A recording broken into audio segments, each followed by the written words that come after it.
Hi everyone, my name is Alexa Pollock and I am majoring in elementary education here at the U of A. The location of where I am regarding the artwork is Crystal Bridges Museum of American Art in Springdale, Arkansas, roughly about 20 minutes from our campus. I went to the museum myself to see the artwork in person and it was awesome. The piece of art that I studied is called Day by John Bradley Storrs, completed in 1929. Storrs was an artist based in both the United States and in Paris, France. According to the John Bradley Storrs website, he often executed more abstract work with a sculptural quality that often contained references to the human figure. Storrs turned away from traditional artistic representation in his early career years to more abstract, machine-like forms. I was personally drawn to the artwork due to the corresponding piece to it by the same artist, called Night. Societal interpretation of this piece is one of a wide variety, as I asked several museum goers during my time at Crystal Bridges what they thought of the piece. One lady interpreted it as a sculpture to depict the start of a new day, meanwhile another interpreted it much differently, as a sign of melancholy, and a woman filled with sorrow for the oncoming day ahead of her. Although there is no specific historical significance tied with the artwork I am studying, it was sculpted during a time that the world was changing constantly. Cars were being produced at an extremely high rate, nations were gaining newfound independence, dictators were coming to power, and many, many other things. I do believe that the state of the world at that point of time in 1929 did, in fact, have an impact on the sculpture itself and the meaning of it. However, this piece does not have documented historical research done on it that directly ties to worldly events at the time. I chose this artwork for several reasons, among them being that there was a corresponding piece to it, the medium used was bronze, and the figure tells us a story about what day truly is. I was attracted to it first and foremost for the beautiful detailing of the bronze work, as I know detailing like that with bronze as a medium is not by any means easy. The color palette is purely dark brown, and the composition is completely bronze and nothing else. The tone I interpreted it from this artwork was calm, collected, and almost one of melancholy, due to the positioning of the woman's face and body. The piece is of a woman standing upright in slight contrapposto, with her body slightly leaning a different way from her head. Her arm shields her face, as if to shield it from the rising morning sun that comes with each day. She is clothed with a poncho or vest of some sort that drapes her back, but reveals her entire front of the body, and adding a somewhat sense of sexuality to the piece.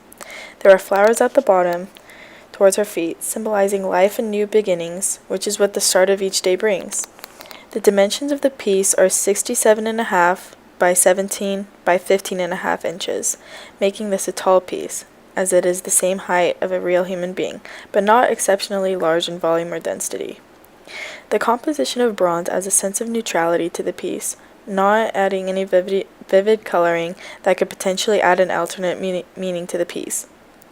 The artist uses this medium so that light is able to reflect off of the woman's body in certain areas, particularly the arms, leg, and face. The advantages to using this medium are that it adds neutrality, reflects light, and is easy to cast. The limitations to using bronze as a medium, however, are that it does not allow for other color to be interpreted in the piece and can be difficult to maneuver, especially if trying to create a great amount of detail. The lines in this piece lay in the draping over the woman's back, and they are straight, vertical lines that allow for the viewer's attention to be drawn elsewhere. The color is expressive in that it is cool, muted, and to the effect of neutrality that causes viewers to look more deeply into the meaning of the piece by looking at the expressions, positioning, and title. There is, in fact, space in this piece. Although it is not a great amount of depth, there is some, and it adds character and the ability to view the artwork from different angles and gain different perspectives on it. The elements of the work are configured in the space used by giving it a three-dimensional figure that contains different perspectives all around, from the front, sides, and the back. The various formal elements of the work interact with each other by causing an opposition of some sort, neutrality in color and medium, but a retraction of fear for the upcoming day that is depicted by the woman figure. The composition reflects the work's theme/idea by telling the viewers that although there is not much color or a sense of new beginnings to it, the expressions and body position tell a different story. Not every beginning is looked forward to or welcomed in a way that most things in life adopt new beginnings. The style of the period in which this piece was created in is called Art Deco, as it conveys a sleek and anti-traditional elegance that symbolizes sophistication and the collection of oneself. The elements that constitute John Storr's style would be the medium used, as he liked to work with a wide variety of mediums for his works. However, bronze was particularly a favorite of his to work with, as seen in the commonality of it in his other pieces. The Art Deco period in which this piece was created in the context of art history, was a period of time that began just before World War I in France, where Storrs based the majority of his art career.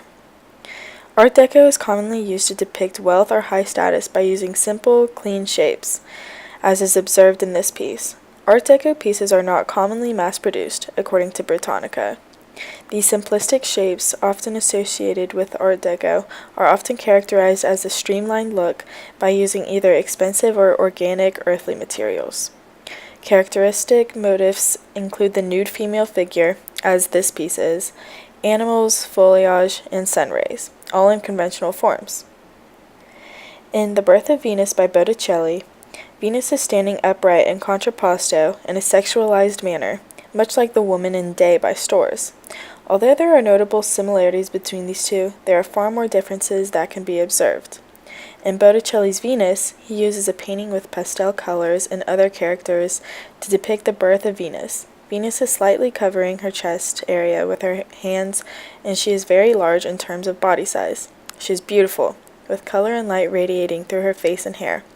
In Storr's Day, the woman figure is not covered with color, or depicted with a detailed face and hair that complement the female figurine, but instead, her face is covered by her arms and she lacks color all throughout. I observed how the painting of Venus is in some ways strikingly similar to the female figure in Day. However, there are definitely more differences between the two than there are similarities. The use of bronze all throughout in Storr's piece helps to illuminate certain areas of the body and to emphasize a sense of neutrality so that the true meaning of the piece can be interpreted by viewers. Not all new beginnings are welcomed and easily adopted, as it usually is with other things in life. Sometimes a new day does not bring new things that are welcomed.